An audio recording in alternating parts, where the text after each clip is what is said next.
So whenever I was in high school, I was running track, and it's really hard to do this, but I broke my collarbone while running track. Snapped in two. This is actually running hurdles. But afterwards, I was very aware and very sensitive of my collarbone. Like if anyone came over to this side of me, couldn't do it. I couldn't lay on that side, which is usually the side I sleep on. And I always like helping people and wanting to do stuff, but I realized I'm right-handed and my left hand sucks. And so there's nothing I could do. I couldn't show up with the strength that I had to help people the way I wanted to. And I find a lot of times cracks in your foundation are a bit like this. You know, it's a wound that's happened in the past. It's some form of unresolved pain that prevent us from actually showing up the way we want to. It stops us from showing up with the strength that we have. And it causes us to self-medicate, to self-protect, to kind of keep people away from areas of our hearts.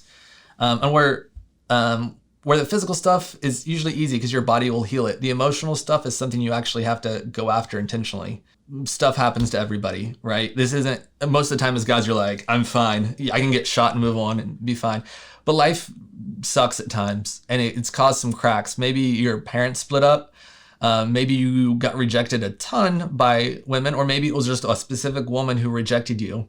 Or maybe it was even a relationship with a male figure that caused some rejection issues inside and just caused pain inside. There's a lot of stuff that happens to us that is outside of our control.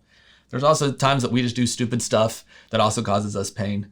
Either way, it's fine. We all have issues. The issue is you as a man, you get to show up and actually go after those things and heal those things. So how do you know what's a wound and where these cracks show up at? There's a few things that I've learned from experience of how you can find them really easily. Usually it starts with a very emotional response to something that doesn't require that form of a response. Someone does something or says something, they make a suggestion, and instantly you just have this rage or this defense or this breakdown and this very intense response that comes up out of it. And you're like, it happened to me probably a month ago, and I literally went, that was an interesting word choice. I was like, I need to look at that. And so you find this very emotional response is one way that you can go, okay, something's not okay here. The second thing is like when you find yourself using always or negative statements. So this is like, well, it always goes this way. This woman is always like this, or women are always like this to me, or men never like accept me for who I am. You know, it doesn't have to be a sexual thing. These are relational things. So whether it could be like parental figures, it could be like sibling figures, it could be just with friends.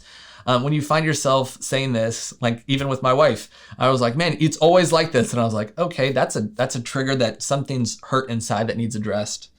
It's very similar, but retaliation. If someone says something, hey, I need, like your girlfriend, your fiance, your wife says, or somebody else, I need you to show up better in this relationship. And you go, well, you're not helping it. You're not making it any easier. And you find yourself kind of wanting to like smack back, not physically, obviously, but like when you find yourself wanting to verbally or like this intensity that's trying to protect you and defend you and accuse the other person, you're trying to retaliate and you're probably trying to protect something. The other thing is like that collarbone, you just don't show up with the strength you have. There's a situation that you're like, I would be perfect here. Why am I not showing up? Or someone else kind of can call you out on it, your bros or other people can just go, hey, you're not showing up the way that I know you have. You have strengths in this area and you're not showing up. What's going on? And there can be these past hurts and these wounds and these cracks in our foundation that need to be looked at and addressed. Okay, so how do you do that, right? Like, how do you approach those things? It's going to take some time that you look back in yourself. Some guys are really bad at it. They just ignore, stuff everything down, and they're fine until they blow up. And then their world doesn't go well, right? They're not fun to be around. That's usually because they stuff down emotions. Other people, they sit in their pain and they medicate, and it becomes their identity of just something's always wrong. And I'm like, dude, I need you to get some grit inside. You know, it hurt, but we're going to look at the wound. We're going to address the wound. We're going to give it as much time as it needs to heal. And then we're going to move on, and we're going to be the champions of life that you're made to be. So how do we do this thing? Here's a few things. I just want to give you a few points to kind of kick off the party. Obviously ask God, just go, hey God, is there anything in my life? Is there any cracks now in my life that need addressed that will influence my today or they'll influence my future? Because I want to be the wholest, healthiest, fullest person I can be for all my relationships. Just let him speak. If he points something out, it means he has grace to help you heal that thing. The second thing would just be asking, like, how do I do that? Do I need to talk to a counselor? Do I need to talk to my parents? Do I need to talk to some friends? Do I need to get some affirmation from humans? Because sometimes God will heal you and sometimes he'll heal you through other humans. And that's kind of the third thing is sharing in groups. Sometimes, I don't remember who said it, but someone once said that like, because people have hurt you, God will use people to heal you. And sometimes it's going back into these groups and being honest with safe people that you've built trust with. This isn't just, I'm not going on social media, I'm not going up to strangers, but safe people I've built trust with and go, hey, this is an area that I'm struggling. This is a wound that I have. Here's a crack that I have. I need to put it out there for you guys. And for guys, that's a big risk, right? That's like okay, this is going to take some oomph to get beyond. And that's the grit that you need. And that's the grit that makes a healthy man. Inside of relationships, if I can shift slightly for this, just a few things that could help is when you get hurt and you find yourself triggered, it's that big emotional response, is to come back and just go, ouch, that hurt. Like, that's a great way just to kind of pause in the conversation and go, oh, that hurt.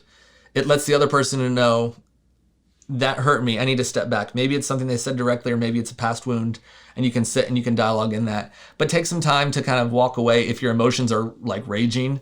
Go for a 20-minute walk. Let all the chemicals cycle through, and then come back and go, okay, here's the thing that I'm working on.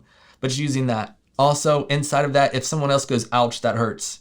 Being able to listen for their triggers, because it may not be anything you said. It could be something that they have experienced that you just stepped on a crack. And rather than them retaliating and then you retaliating and then everything blows up, just go, okay, that kind of felt strong. What's happening here? Is there something I can do to help? Like, I didn't mean it this way, and being able to respond that way. If you're dating or you're trying to date and you find yourself continually getting triggered, it's probably a good time for you to stop and step back from dating for a little bit and focus on getting healthy, because you're going to be able to show up in relationships as a much more whole, ready to give, having much more healthier, more enjoyable relationships when there's less cracks in your foundation. If you're married, it's a great time. You're not stepping back from the marriage, obviously, but you're prioritizing your focus on the healing, because you as a man and your future relationships, your job, your family, all is benefiting from you spending the time to get these hurts, these cracks healed, and be able to launch forward in the man that you want to be.